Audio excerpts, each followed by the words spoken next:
2021 saw a lot of new features, ships and improvements made to Star Citizen, and 2022 could be more of the same. I'm Forrester, and in this video we'll look at what you might expect to see this year in Star Citizen. Don't worry, I'm not just going to read patch notes verbatim, instead I'll talk through the big things that I anticipate we might see this year, as well as my own thoughts on them. I regularly share Star Citizen videos on my YouTube channel, so if this kind of video sounds like something you'd like to see more of, you might like to press that subscribe button so you know when new videos go live. And a note to those already subscribed. You'll know I'm often quite wary of getting into speculation territory, the promise of what might be in the future, rather than what we can see now. It'll be necessary for this video for me to venture a little into that speculation space, so naturally, take my thoughts with a pinch of salt. And finally, I don't always do these talking pieces, so I'd really value your feedback, whether that's in the comments or a thumbs up or thumbs down, to find out if you'd like to see more of this type of video, or perhaps not. Starting with new gameplay loops we might see this year, there are probably three key possibilities. Firstly, the much delayed first implementation of salvage may arrive.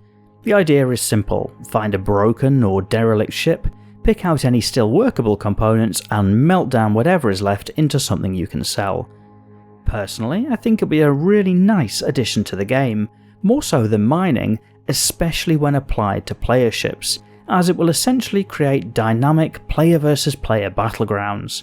Where a fight ends, salvages naturally descend, and need to be protected or destroyed. When we do get salvage mechanics, it will also add a much needed alternative game loop for non-combat players, not to mention potentially a role for explorers in actually going out and finding wrecks. Secondly, and not as big in my opinion, will be basic ship-to-ship refueling mechanics. Finally, a role for the Starfarer. The reason I say not as big is I expect this mechanic to be highly situational and largely ignored by most players. Like the rescue or transport beacons you see at the moment, which all too often go unanswered. Although the idea behind the mechanic sounds great, top up a stranded ship with fuel and let them go on their way, it's hampered by three things. Firstly, the Stanton system is fairly small, so it's fairly easy to get to the next location, even in ships with smaller tanks.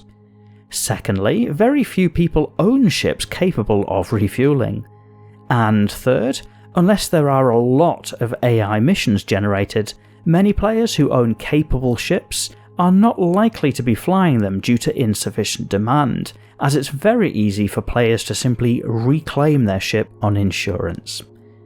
Finally, 2022 could bring updates to the cargo system, namely that trading cargo will be interactable, meaning you can grab hold of it and move it around much as you do other boxes. The advantage of this is twofold.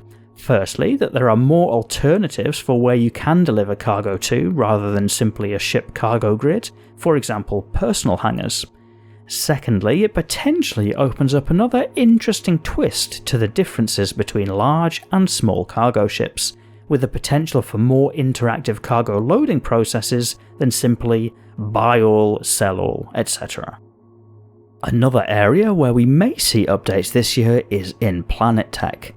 I'm particularly excited for seeing some of the potential improvements here, especially in rivers and roads on existing planets, as one of my favourite things to do in-game is explore to find some of the most picturesque spots to visit.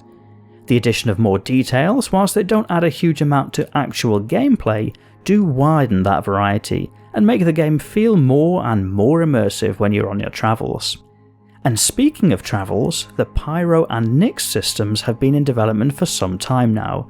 It seems that the main blocker to adding additional star systems to the game lies mostly with the server technology rather than the completeness of content. And although it has been some time since the additional systems were announced, who knows, maybe 2022 is the year we get to see them. Personally, I think the introduction of new star systems would be a big milestone for Star Citizen, in a similar way to how adding planets opened up the game. On the one hand, a bigger universe means more space for more players. Interesting places to find, different things to do, more reasons to be online. But moreover, it also increases the distances, with Pyro about 3 times the size of Stanton and Nyx about 8 times as big from end to end. Those longer gaps between places, not to mention the jump points between the systems, mean not every ship will be equipped to go the distance, so to speak, which will introduce new nuances to ship selection. And then there's the ships. Actually, before the ships, one thing I'll be interested to see is if we get the introduction of flak and incendiary ammunition this year. Both types, for me, offer something intriguing. Flak ammunition, whether as purely anti-missile weaponry or perhaps also as a counter to light fighters, could make for a very interesting defensive addition to larger ships.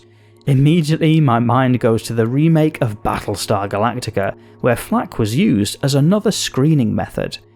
Given the relatively short ranges, particularly on smaller craft in Star Citizen, it could make for a great deterrent, not only for getting too close, but also to jousting.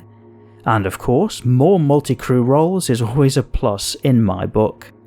And incendiary ammunition, or ammunition that burns on contact, interests me because of the potential to add damage over time elements to existing fights.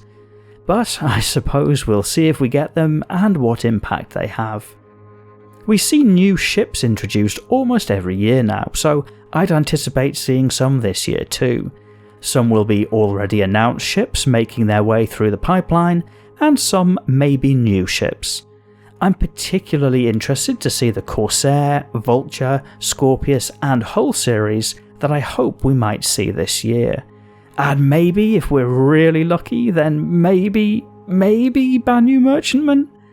On the one hand, I'm always interested to walk around new ships because they're usually very detailed, nice, shiny things to look at. In the case of the Vulture, it also potentially would be adding something new and different to gameplay. But on the other hand, there are already a huge number of flyable ships in Star Citizen, and so I'm always nervous about whether finally releasing a ship is more of a distraction from the fact that little new gameplay has been added. I'm definitely excited to see some reworks on existing ships though, particularly the Retaliator and 600i. I like both ships, and the idea behind them, and so seeing what the gold standard implementation of them will be is fairly exciting for me. What are you most looking forward to this year in Star Citizen? Is there anything you expect to see that I've missed? Let me know in the comments. And if you've made it this far, once again you might like to subscribe to the channel, as I have a lot more Star Citizen videos planned for the year ahead. Otherwise, I hope you enjoyed, and as ever, thank you for watching.